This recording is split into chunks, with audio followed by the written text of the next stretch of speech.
तो hello students, welcome back to my YouTube channel and over course. हमने संगणक crash course के अंदर मैंने आपको कहा था कि मैं एक न्यूमेरिकल सीरीज स्टार्ट कर रहा हूँ। उसके बाद थ्योरेटिकल सीरीज भी हम कोशिश करेंगे संगणक के क्रैश कोर्स में ही शुरू करें। लेकिन काफ़ी सारे स्टूडेंट हैं जिनको दिक्कत आ रही है प्रैक्टिकल करने में, तो हम न्यूमेरिकल को ले रहे हैं। फिर उसके बाद मैं आपको थ्योरेटिकल पॉइंट्स बताऊंगा। ओनली एग्जाम ओरिएंटेड रहेगा इसमें। अगर आपको बेसिक डिटेल्स देखनी है तो फिर आप जो है फुल कोर्स के अंदर देख सकते हो। चलिए शुरू करते हैं। देखिए, सबसे पहले मैंने आपको एरर वाला जो टॉपिक है वो करवाया था और मेरे हिसाब से आपको वहाँ पे कोई दिक्कत नहीं है। तो अब हम आगे बढ़ते हैं। पहले बात करते हैं क्लासिफिकेशन की। क्लासिफिकेशन के अंदर कुछ इंपॉर्टेंट नहीं है वैसे, लेकिन छोटी छोटी चीजें हैं जो आपको ध्यान में रखनी है। जैसे क्लास इंटरवल का जो फॉर्मूला है ना, वो आपसे पूछा जा सकता है या फिर इसमें एक क्वेश्चन भी ऐड करा जा सकता है। ये होता है लार्जेस्ट वैल्यू, ठीक है, largest value minus smallest value, या फिर आप इसको हाईएस्ट वैल्यू या फिर लोएस्ट वैल्यू के हिसाब से भी कर सकते हो एज पर द फॉर्मूला। अगर हम इसको देखें, ठीक है, क्लास इंटरवल को, इसके ऊपर हम एक क्वेश्चन कर लेंगे ताकि आपको दिक्कत ना आए। हम इसको बोल सकते हैं highest value minus lowest value, या फिर आप बोल सकते हो lowest value sorry largest value minus smallest value, जो भी आपको जैसा भी अच्छा लगे। बटे क्या हो जाएगा 1 + 3.22 log n, ठीक है। ये आपका फॉर्मूला रहता है स्टर्जस का जो रूल है उसके हिसाब से वर्गांतरों की संख्या ज्ञात करने का फॉर्मूला है। कई बार ना इसको ऐसे भी देता है, जैसे स्टर्जस का जो रूल्स है उसको के से डिनोट करके लिखा जाता है। के बराबर क्या होता है 1 + 3.22 log n, ठीक है, ये लिख दिया जाता है। और तो ठीक है, तो तब आपका फॉर्मूला क्या हो जाएगा क्लास इंटरवल का। क्लास इंटरवल को हम आई से लिखते हैं, तो ये हो जाएगा r/k। आर क्या है यहाँ पे, रेंज है। रेंज आपको पता है h-l होती है, या फिर l-s भी कर सकते हो, जैसे आप समझ पाओ उस हिसाब से आपको ध्यान में रखना है। ठीक है, तो ये फॉर्मूला आपको क्लियर है। मैं आपको इसको लास्ट में इसका एक वो करवा दूंगा। अब हम देखते हैं क्युमुलेटिव फ्रीक्वेंसी। ये भी पूछा जाता है कई बार। क्या है, आपको बिलो और लेस देन वाले जो क्वेश्चन है वो पूछ लिया जाते हैं। साधारण आवर्ती से संचयी आवर्ती बनाना, और जो साधारण आवर्ती है उससे संचयी, और संचयी से साधारण आवर्ती बनाना, ये आपके कई बार क्वेश्चंस दिए जाते हैं, या फिर श्रेणी आपको ऐसी दी जाती है सोल्व करने के लिए। तब आपको कैसे ध्यान रखना है, पहले हम बात करते हैं बिलो और लेस देन। जैसे यहाँ पे एक एग्जांपल लिखा है 0 से 10, 10 से 20, 20 से 30, 30 से 40। इसको हमें किस में कन्वर्ट करना है, इसको हमें कन्वर्ट करना है बिलो, ठीक है, या लेस देन वाली। तो आप यहाँ पे देखोगे 0 से 10 कितनी वैल्यूज है, आप बोलोगे 5, है ना। 10 से 20 कितनी है 7, ये आपको दिए हुए है। 20 से 30 3 आइटम ले लेते हैं हम, ये भी कितनी दी हुई है 9। अगर मैं आपसे पूछूं बिलो वाली हमें बनानी है, तो क्या मैं ऐसा लिख सकता हूं बिलो देन 0 या फिर लेस देन 0, ठीक है, यहां पे मैं लिख रहा हूं, क्या मैं ऐसा लिख सकता हूं लेस देन 0, ठीक है, 0 से कम क्या लिख सकता हूं, नहीं लिख सकता। क्यों? क्योंकि 0 से कम कोई वैल्यू है ही नहीं। 0 और 10 के बीच में 5 वैल्यूज है, लेकिन आपकी लेस देन 0 नहीं है, तो आपका ऊपर अपर लिमिट उठाओगे, आप बोलोगे लेस देन 0 क्या, लेस देन 10 क्या है ना, लेस देन 10 क्या लिख दिया। तो यहाँ पे लेस देन आप 10 बोलोगे तो आप बोलोगे कि ये 10 है और इससे नीचे वाली जो संख्याएं हैं ये 10 है, और इससे नीचे वाली संख्या कितनी है 5 है, तो मैं यहाँ पे 5 लिख दूंगा। ठीक है, आगे मैं बढ़ा, दूसरा मैं लूंगा, तो आपको पता है लोअर लिमिट तो लेनी नहीं है, लेस देन 10 हम कर चुके हैं, लोअर लिमिट नहीं लेनी, इसमें आपकी अपर लिमिट लेनी पड़ेगी। तो फिर मैं आगे लिखूंगा लेस देन 20, 20, लेस देन 20। तो आप बोलोगे कि लेस देन 20 में ये 5 वाला भी आएगा, क्योंकि ये भी 20 से कम है, और ये 7 वाला भी आएगा, ये भी 20 से कम है, तो ये क्या हो जाएगा 12 आ जाएगा। ऐसे ही फिर आगे बना लोगे, लेस देन आपकी क्या हो जाएगी 30, तब आप क्या लिख दोगे, आगे वाली संख्या ऐड करके लिख दोगे 21। ठीक है, तो इस हिसाब से लेस देन आपको 10 करना है 5, फिर आपकी ऐड होती जाएगी लेस देन 20, 5 + 7 हो जाएगा, लेस देन 30 आपकी 5 + 7 + 9 हो जाएगी। फिर लेस देन 40 करोगे तो 5 + 7 + 9 + 5 हो जाएगी 26। अब इसके अंदर एक और आता है आपका मोर देन या अबव देन, है ना। तब हम बात करते हैं 0 से 10, ठीक है, 10 से 20 और 20 से 30, इसी वैल्यूज को हम लेते हैं, 5 है, 7 है और 9 है। क्या मैं यहाँ पे पहला टर्म बनाऊंगा तो क्या मैं लिख सकता हूँ मोर देन 10, मोर देन 10, ठीक है।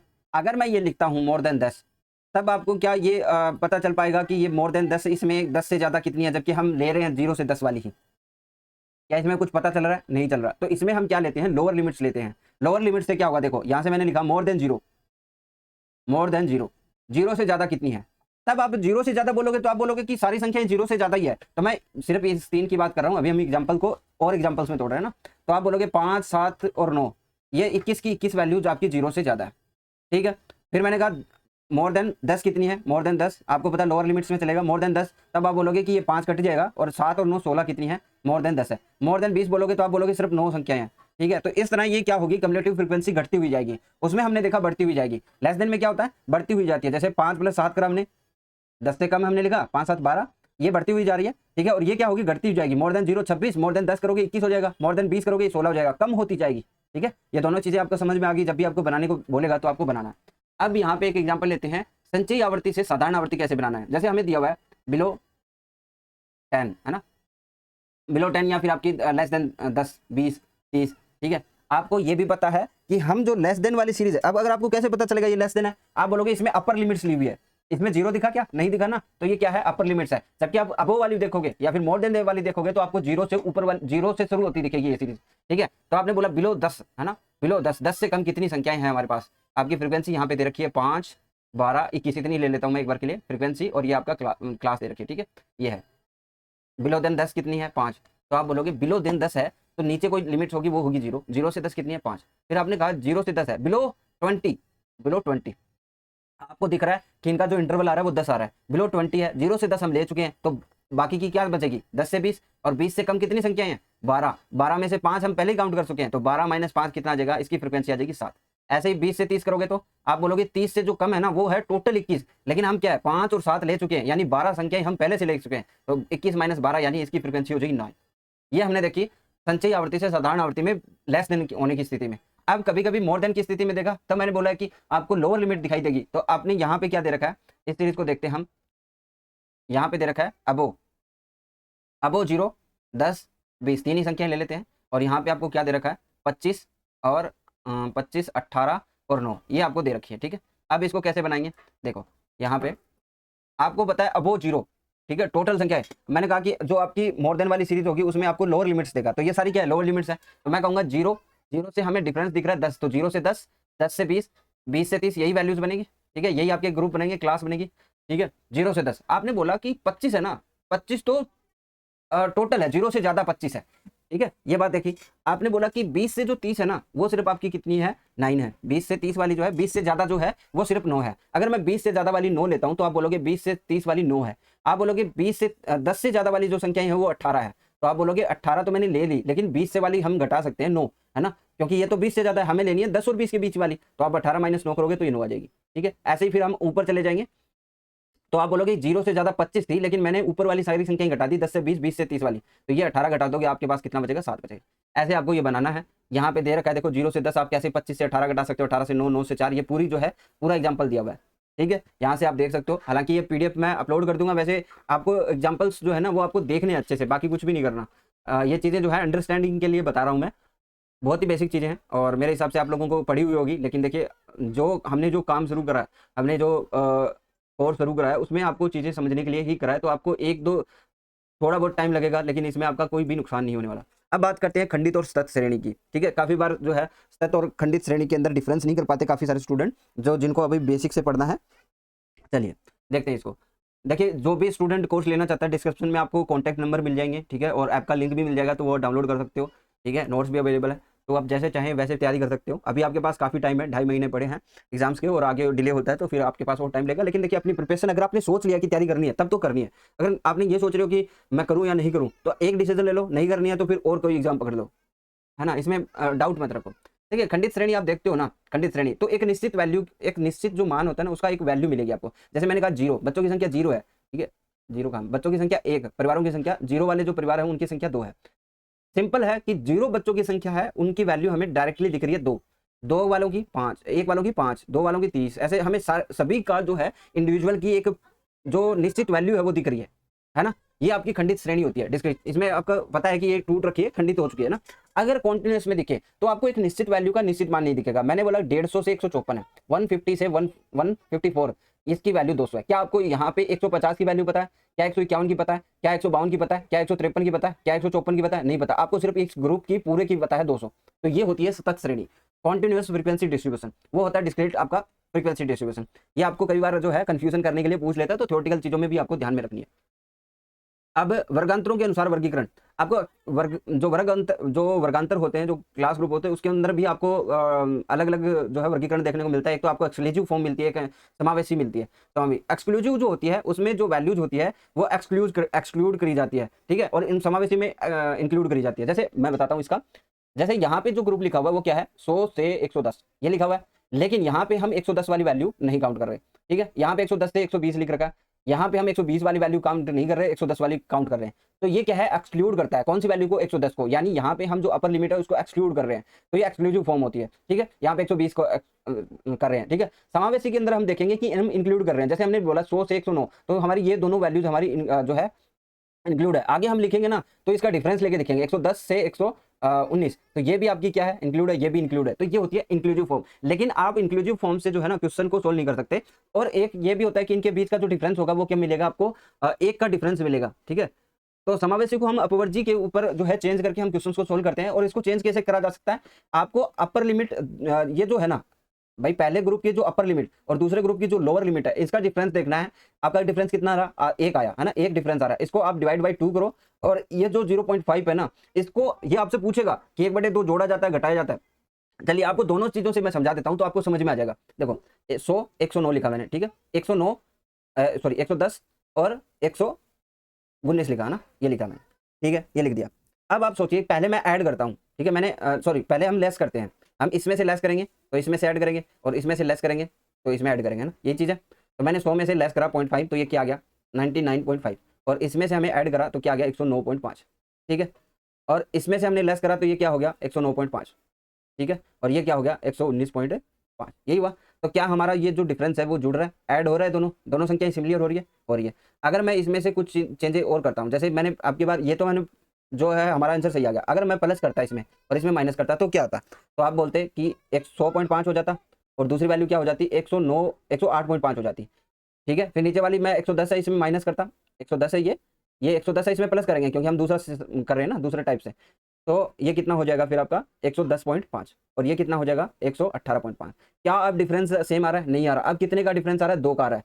तो आपको जब भी पूछे कि अपर लिमिट में ऐड करना है या लोअर लिमिट में ऐड करना है, ऐसा क्वेश्चन दे, हालांकि ऐसा क्वेश्चन हम कर चुके हैं, तब आपको ये मेथड अपना के भी आप कर लोगे तो भी हो जाएगा। मतलब एक तो अप्रोच होती है कि आप डायरेक्टली अप्रोच करो, एक होती है कि आप मॉडर्न अप्रोच करो लो, एक आपका जो है जो बेसिक है उसके ऊपर आप अप्रोच से कर सकते हो क्वेश्चन। तो आप ये भी करके देख लेना, प्लस माइनस, ठीक है, तो आपको समझ में आ जाएगा। दो वैल्यूज लिखना सीधी, जैसे मान लो 0 से 10 लिखना, 10 से 20 लिख लेना, ठीक है। अब आपसे पूछ रहा है कि प्लस करना माइनस करना है, पहले इसको माइनस, इसको प्लस, फिर इसको माइनस और इसको प्लस लिख लेना, फिर उसके बाद जो है इसको प्लस कर लेना, इसको माइनस कर लेना, इसको माइनस कर लेना, इसको प्लस कर लेना, ये तरीका भी है। या फिर आपको देखना है कि इन दोनों को जो है अंतर हमें कितना करना है, समान करना है, इसमें अंतर नहीं रहना चाहिए। 0 से 10 करा और 10 से 20 करा, सॉरी 0 से 9 करा और 9 से 10 से क्या करा 20 करा या 19 करा ना, इसको मुझे बराबर करना है। तो आप बोलोगे इसमें से माइनस करना पड़ेगा और इसमें से प्लस करना पड़ेगा, तो आपका सीधा सीधा आंसर आ जाएगा कि 1/2 जो है अपर लिमिट में ऐड करो।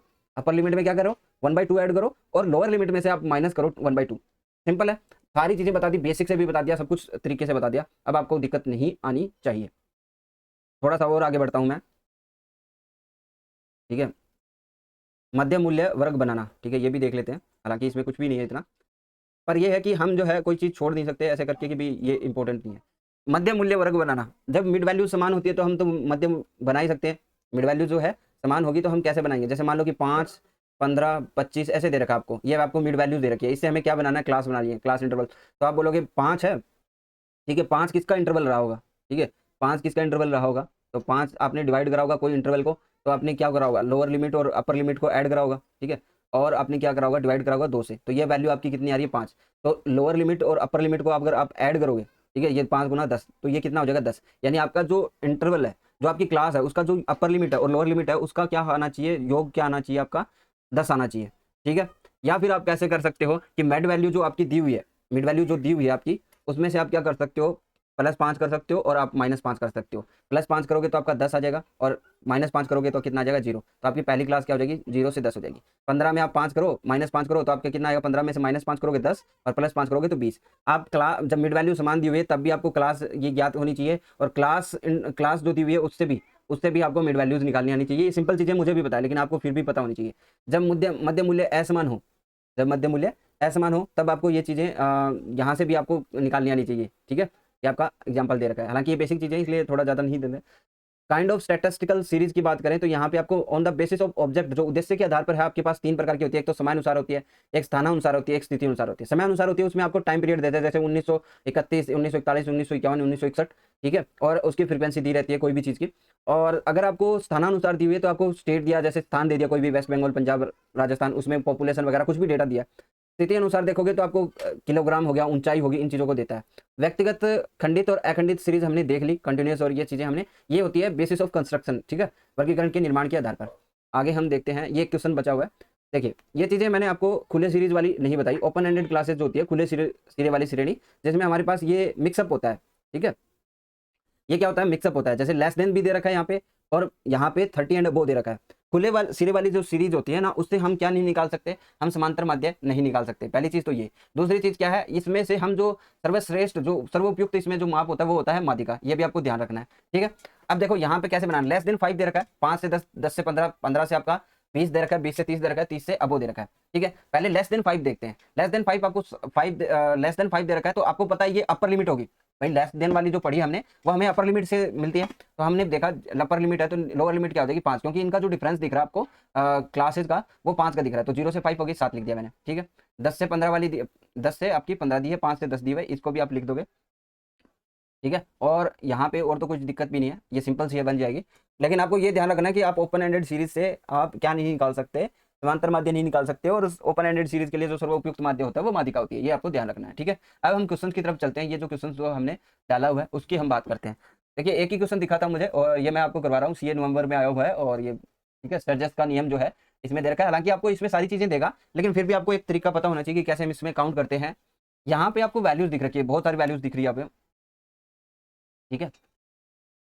110 से लेकर आपको दिख रखी है। तो सबसे पहले हमें लोअर और हाईएस्ट लिमिट देखनी पड़ेगी कि लोअर लिमिट क्या है और हाईएस्ट लिमिट क्या है, क्योंकि हमने देखा कि जो हम आई निकालते हैं वो क्या करते हैं, आर बटे के करते हैं। जब हम आर की वैल्यू ज्ञात करें तो आपका एल माइनस एल होना चाहिए। तो यहाँ पे हम देखेंगे छोटी वैल्यूज, तो छोटी वैल्यूज आपको 30 दिख रही है, और बड़ी से बड़ी वैल्यूज आप देखोगे, ठीक है 203 है, ठीक है 203 ही है, तो 203 माइनस क्या हो जाएगा 30 हो जाएगा। ये कितना आ गया 173 आ गया।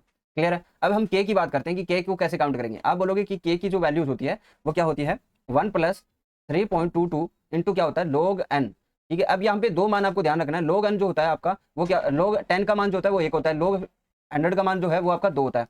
ये आपको ध्यान रखना है। बाकी आपको log n का मान देगा वहां पे जो एग्जाम में है, अगर आपको ये क्वेश्चन देता है तो आपको log n का मान देगा, log 50 करके आपको मान दे देगा। तो यहाँ पे जो log 50 है उसका मान कितना है, log 50 का मान होता है 1.6989, ठीक है। ये आपको ये इतना ही लिया है मैंने, बाकी वैल्यूज तो काफी बड़ी होती है इसकी। फिर के बराबर क्या करा हमने 1 प्लस और 3.22 को मल्टीप्लाई करना है हमें 1.6989 से, ठीक है। यहाँ से इसका जो मान आएगा वो के प्लस 3.22, सॉरी यहाँ पे मान लिख देता हूँ मैं डायरेक्ट, ये 5.60 के अराउंड आएगा। मैंने अप्रोक्सीमेशन में लिया है, थोड़ा बहुत ज़्यादा आएगा, ठीक है 64 के आसपास आएगा। के बराबर क्या हो जाएगा 6.64 हो जाएगा, ठीक है। यहाँ तक हमने निकाल लिया। मैं मेन बात ये है कि हम जो चीज़ कर रहे हैं वो हमें पता होनी चाहिए कि क्या कर रहे हैं हम, है ना। तो हमने आई का बराबर फॉर्मूला लिखा, आर बराबर हमारा क्या था 173 था, और बटे क्या हो जाएगा 6.64, है ना। ये आएगा लगभग जो है आपका 24.7 के पास। तो यानी हमारा जो वर्गांतर बनेगा वो कितने का बनेगा 25 का। इसको अप्रोक्सीमेशन करके तो हम जो वर्ग बना सकते हैं वो कितना इंटरवल ले सकते हैं उनके बीच में, 25 का इंटरवल ले सकते हैं। तो मुझे मिनिमम वैल्यू पता है 30 है, तो 30 से लेंगे तो पहले क्या बनेगा 30 से आपका 55 हो जाएगा, 55 के अंदर फिर से आप 25 जोड़ो 80 हो जाएगा, 80 से आप जोड़ो 80 105 हो जाएगा, और 105 से आप 25 जोड़ो तो कितना हो जाएगा 130 हो जाएगा, 130 से आप जोड़ोगे तो 155, और 155 से आप जोड़ोगे तो कितना हो जाएगा 180, और 180 से फिर आपका 205, और 205 से आपका कितना हो जाएगा 250 हो जाएगा, 230 हो जाएगा, ठीक है। यहाँ 230 तक थी। हमने क्या करा लोअर लिमिट से लेकर अपर लिमिट तक इनको इक्वल जो है क्लासेस में बांट दिया। तो ये था स्टरजस का रूल, ठीक है। आई होप आपको ये क्लास भी पसंद आई होगी। अगर आपको कोई भी एमसीक्यू बैच लेना, देखिए मैंने एमसीक्यू बैच इसलिए बोला हुआ है कि एमसीक्यू बैच के अंदर आपकी जो आपने कुछ भी पढ़ लिया है, अगर आपने स्टार्ट से एक बार पढ़ लिया है तो आपके लिए बहुत बहुत उपयोगी है ये चीज़ें, ठीक है। इसके लिए मैं एक्स्ट्रा से कोई वीडियो नहीं बना रहा, इसका मतलब ये नहीं है कि वो इंपॉर्टेंट नहीं है, बहुत इंपॉर्टेंट है, और एफर्ट भी काफी लगता है। 50 क्वेश्चन आप मेरे करने के बाद भी करोगे ना तो भी आपको बहुत एफर्ट लगने वाला है, और मैंने कहा है कि हम हर एक पीडीएफ सोल्व कर लेंगे, है ना। तो बाकी अपडेट्स के लिए आप मिलते रहिए, और ये वीडियो भी आपको मैं कोर्स के अंदर डाल रहा हूँ, ठीक है। और नीचे डिस्क्रिप्शन में आपको सारी चीज़ें डिटेल्स बताइए मिल जाएगी। तो आज के लिए बस इतना ही, थैंक यू।